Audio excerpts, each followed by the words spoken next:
ఇందాక అనిలన్న గారు ఒక మంచి విషయాన్ని మనతో చెప్పాడు.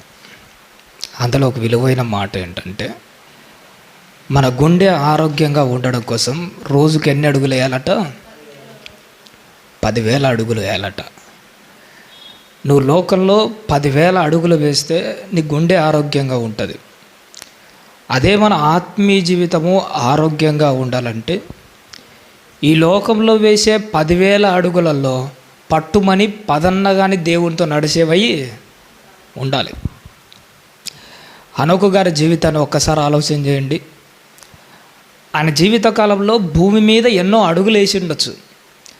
ఆ అడుగులు లెక్కబెట్టడం కంటే తన ఆత్మీయ జీవితంలో దేవునితో నడిచిన సంవత్సరాలు లెక్కబెట్టాడు చూసారా, అది దేవుడికి బాగా నచ్చేది. ఈ మధ్య మన స్మార్ట్ వాచ్లలో మనం వేసే ప్రతి అడుగు ఏమవుతుంటుంది తెలుసా? కౌంట్ అవుతుంటుంది. నువ్వు రోజుకు ఎన్ని అడుగులు వేసావన్నది నీ చేతిలో ఉన్న స్మార్ట్ వాచ్ కౌంట్ చేస్తే, నువ్వు వేసే అడుగులలో, నువ్వు చూసే చూపులలో, నువ్వు మాట్లాడే మాటలలో, నీ ఆలోచన విధానాలలో ప్రతిదీ దేవుడు ఏం చేస్తున్నాడంటే కౌంట్ చేస్తూ ఉంటాడు. నువ్వు వేసే అడుగు అది దేవుని కోసం వేసిన అడుగా, ఆ అడుగులో స్వార్థం చూపించు లోకం కోసం వేసిన అడుగు అని ప్రతిదీ పరిశీలన చేసేవాడు ఎవరు తెలుసా? దేవుడు. అందుకోసమే మన ఆత్మీయ జీవిత కాలంలో లోకం కోసం నడుము గట్టి వేసే అడుగుల కంటే భక్తి జీవితంలో దేవుని కార్యం కోసం వేసే అడుగులే ఎక్కువగా ఉండాలి. ఈరోజు బైబిల్లో నుంచి ఒక మంచి మాట నేను చూపిస్తాను, అదొక్కటి చూసుకొని మనం ముగించుకుందాం.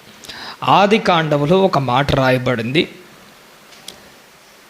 24వ అధ్యాయము, ఆది కాండము 24వ అధ్యాయము 50వ వచనాన్ని ఒక్కసారి జ్ఞాపకం చేసుకుందామండి.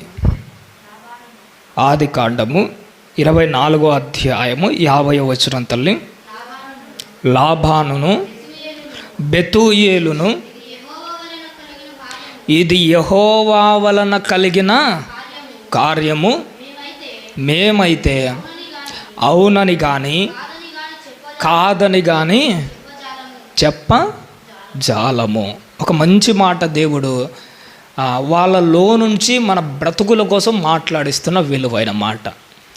యెహోవా కార్యాన్ని మనం అవునని కానీ కాదని కానీ చెప్పజాలము. ఇది నన్ను చాలా ఆలోచనలో పడేసింది. దేవుని కార్యాన్ని కాదు అని అంటే చాలా ప్రమాదం, అది మనకు తెలుసు. ఒకరోజు బిలాము దేవుని కార్యాన్ని కాదు అన్నాడు. దానికి ప్రతిఫలంగా ఆయన తీసుకున్న ప్రతిఫలం ఏంటో తెలుసా? తన ప్రాణాన్నే పోగొట్టుకున్నాడు. కాదు అన్నందుకు ప్రాణం పోయిందంటే పర్లేదు, కానీ ఇక్కడ దేవుడు బైబిల్ గ్రంథం ముందు రాయిస్తున్న విలువైన మాట భక్తుల చేత ఏమంటున్నాడు? అది యెహోవా కార్యమా? అయితే మీరు అవును అనకూడదు, కాదు అని కూడా అనకూడదు. కాదు అంటే ఎంత ప్రమాదమో అందరికీ తెలుసు.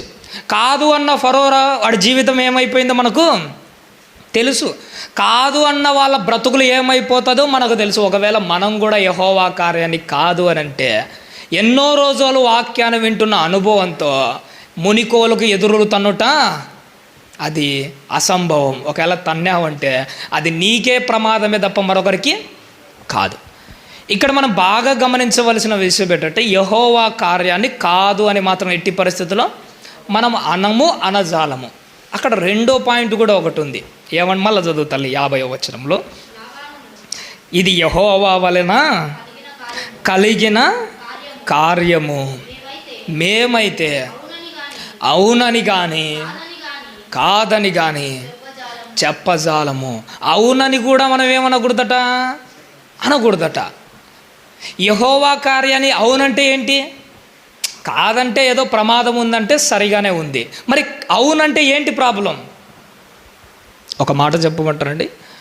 దేవుడు ఒక కార్యము చేయాలని నిశ్చయించినప్పుడు నువ్వు నేను చేయవలసిన ఒక విలువైన పని ఏంటో తెలుసా? అవునని ఆమోదముద్ర వేయడం మాత్రం ఎట్టి పరిస్థితుల్లో చేయకూడదు. దేవుడు తాను చేసే కార్యాన్ని ఎలాగైనా చేస్తాడు, కానీ నువ్వు అవును అన్నావంటే, నేను చేస్తాను అని లోపల ఒక విధమైన మనసుతో ముందుకు వచ్చావంటే అది ఎంత ప్రమాదమో ఒక్క మాట చెప్పి నేను మీకు అర్థమయ్యేట్టుగా వివరిస్తాను. దేవుడు ఒక కార్యాన్ని అనుకున్నాడు. ఏంటంటే భూమి పుట్టక ముందే యేసుక్రీస్తు వారిని ఈ లోకానికి పంపించి మనందరి పాపాల నిమిత్తము చంపేయడం అన్నది ఎవరి ప్రణాళిక? అది ఎవరి కార్యము? యెహోవా కార్యం. యేసుక్రీస్తు వారిని చంపడం అన్నది యెహోవా కార్యమే. ఎందుకంటే అది మన పాప ప్రక్షాళన కోసము, అది ఆయన నియమించిన కార్యము. ఇది ఆయన పని అయితే ఈ పనిని అవునని నేను జరిగిస్తానని మధ్యలో ఒకడు దూరాడు. ఆడేవాడో తెలుసా? ఇస్కరియోతు యూదా. దేవుడు తన పనిని ఎలాగైనా జరిగించుకుంటాడు. అవునని ఆమోద ముద్ర వేసి నేనే చేస్తానని ముందుకొచ్చిన ఇస్కరియోతు యూదాకు పట్టిన గతి ఏంటో తెలుసా? చివరకు ఆడి మెడకు ఒక ఉరి తగిలించుకుని ఆడికై వాడి ప్రాణాన్ని వాడే పోగొట్టుకున్నాడు. నువ్వు ఇక్కడ కాదు అనకూడదు, అవునని కూడా తెగించి ముందడుగేయకూడదు. నువ్వు చేయాల్సింది ఏంటో తెలుసా? ముందు చూస్తే నుయ్యి, వెనక చూస్తే గొయ్యి. ఏమి చేయకుండా నిశ్చలంగా యెహోవా తన కార్యాన్ని తాను జరిగించే టైంలో నీ మట్టుకు నువ్వు ఎట్టుండాలో తెలుసా?